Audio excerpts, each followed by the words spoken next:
ভারতীয় ফুটবল নিয়ে বিস্ফোরক বাইচুং ভুটিয়া। ইস্টবেঙ্গলে আসছে একগুচ্ছ বিদেশি প্লেয়ার, ভারতীয় প্লেয়ারেরও রদবদল। এই সমস্ত কিছু নিয়েই আমার আজকের এই ভিডিও।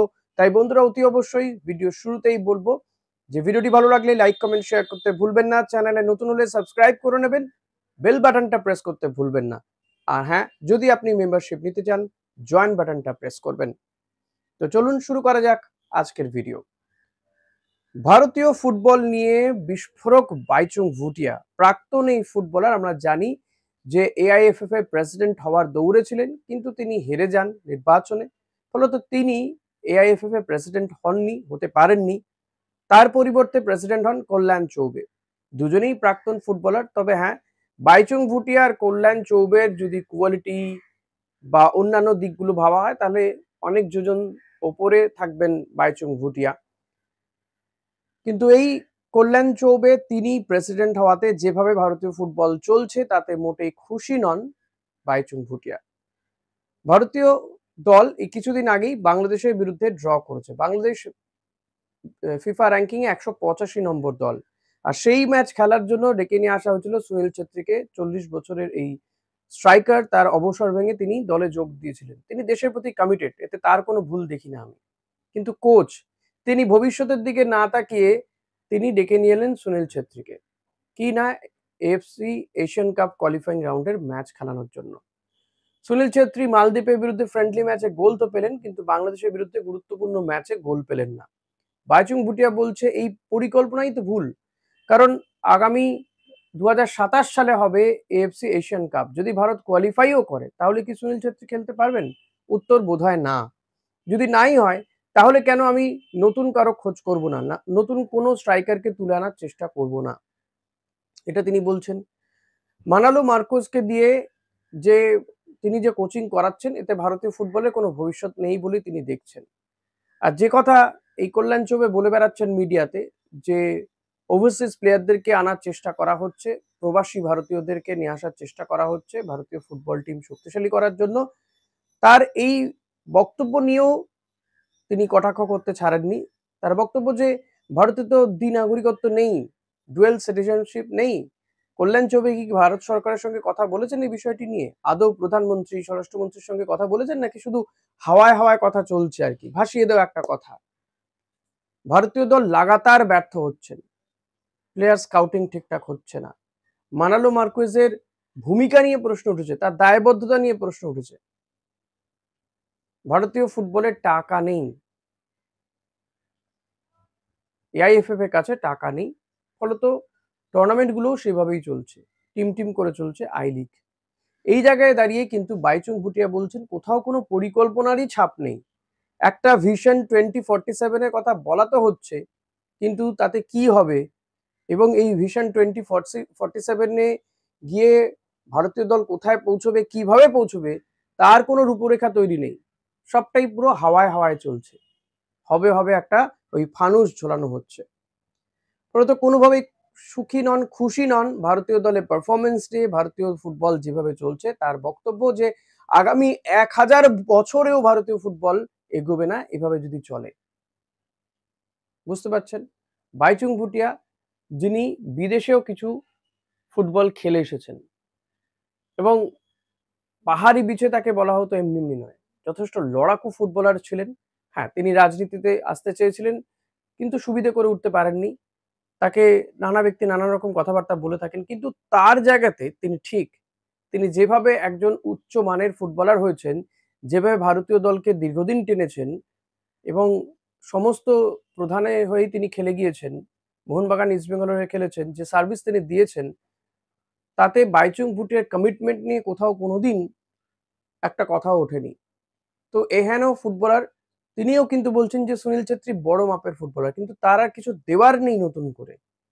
তার সেই মোটিভেশনটাও সত্যিই তো থাকে না। তো একজন ইয়াং গাইকে নিয়ে এলে তার সেই মোটিভেশন থাকতো। ডেভিড বা আই লিগে খেলা ফুটবলার, কোনো যারা ভালো গোল করছে দেশীয় ফুটবলার, তাদেরকে তুলে আনতে পারলে অনেক ভালো হতো ভারতীয় ফুটবল দলের জন্য। এটা তার বক্তব্য। এর পাশাপাশি ইস্টবেঙ্গল কর্তা দেবব্রত সরকার, তিনি আবার আরেক ধাপ এগিয়ে বলেছেন যে এই মানালো মার্কুয়েজের কোচিং এ তো দেখা যাচ্ছে ভারতীয় দল।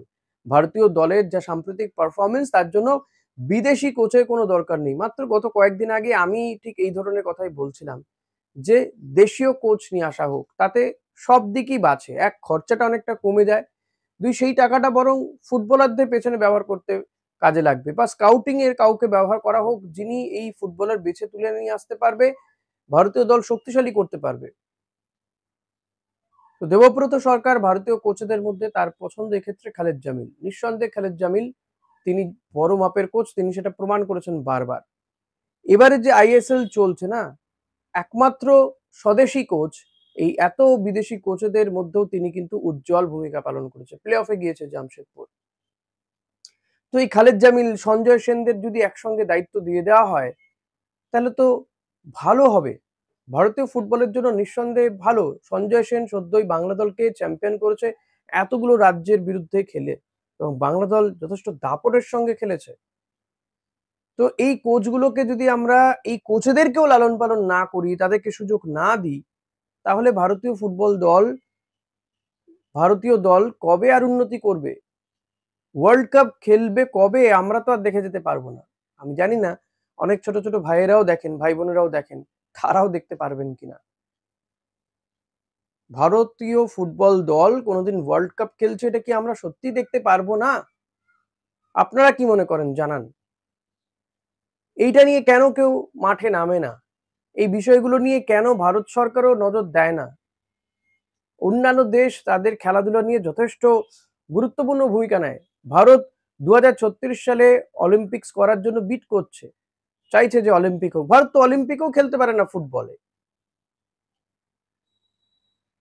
তো সেখানে শোনা যাচ্ছে বিপুল অঙ্কের টাকা খরচা করা হবে, বোধহয় অঙ্কটা 68,000 কোটি টাকা। তো এত বিপুল অঙ্কের টাকা ব্যবহার করা হবে কেন? ভারতীয় ফুটবলকে গ্রো আপ করানো, ফুটবলারদেরকে তুলে আনার ক্ষেত্রে কিছু টাকাও অন্তত খরচা হয় না।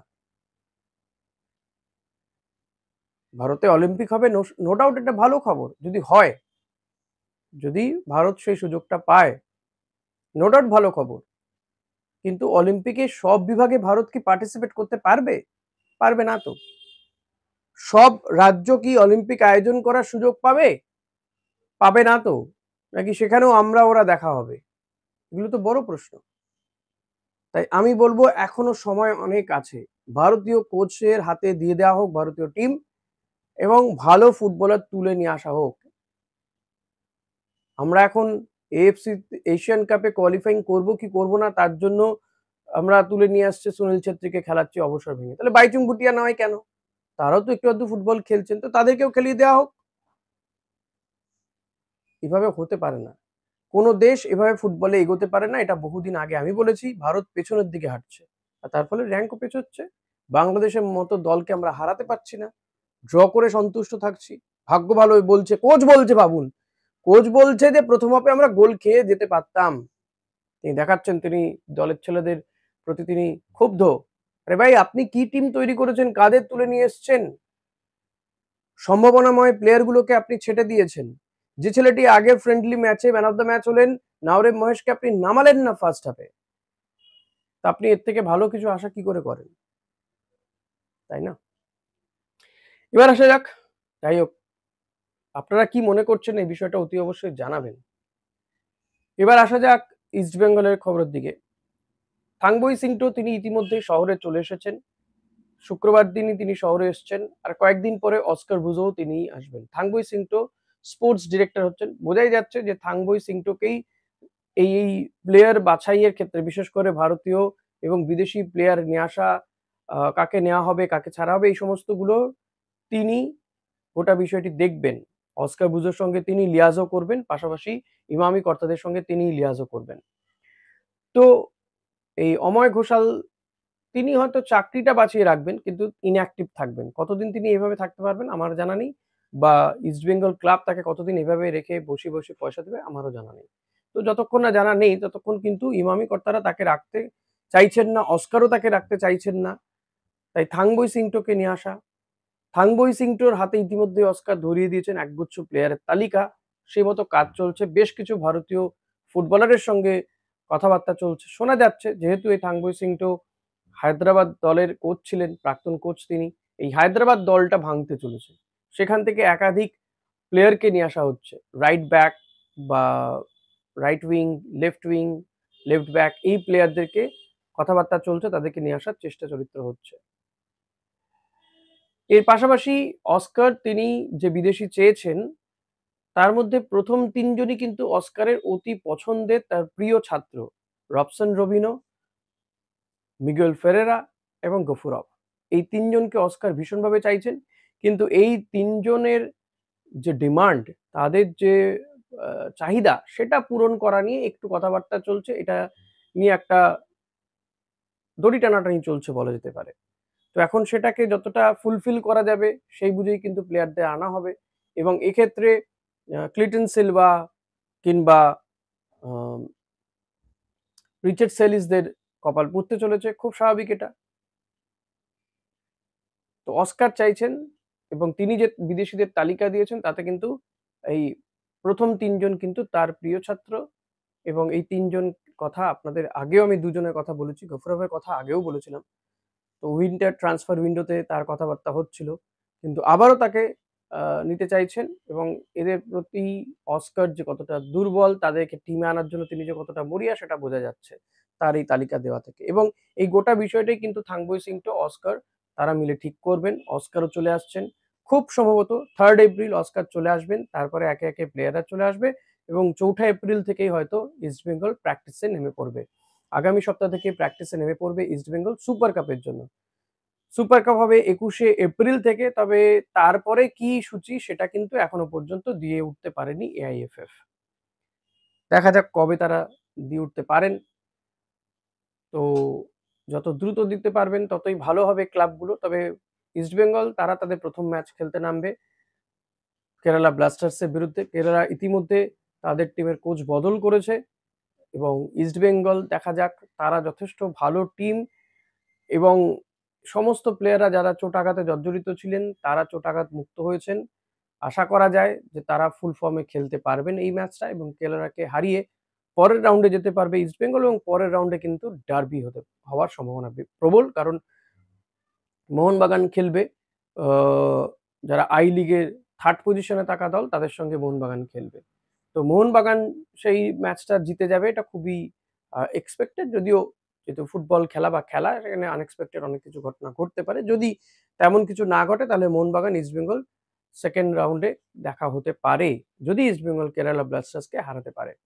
কেরালাও যথেষ্ট শক্তিশালী দল, ইস্টবেঙ্গলও শক্তিশালী দল। ইস্টবেঙ্গলকে কিন্তু ট্রফি ডিফেন্ড করতে নামতে হবে। ইস্টবেঙ্গল গতবারের চ্যাম্পিয়ন সুপার কাপ। তো এখন এই আশা ভরসা কিন্তু ইস্টবেঙ্গলের কাছে এই সুপার কাপটাই রয়ে গিয়েছে। লেটস সি কি হয়। তো আশা করি আপনাদের এই ভিডিওটা ভালো লেগেছে। ভিডিও ভালো লাগলে অতি অবশ্যই লাইক, কমেন্ট, শেয়ার করতে ভুলবেন না। চ্যানেলে নতুন হলে সাবস্ক্রাইব করে নিতে ভুলবেন না। আর বেল বাটনটা প্রেস করবেন, আপনি জয়েন করতে পারেন, মেম্বারশিপ নিতে পারেন। Thank you.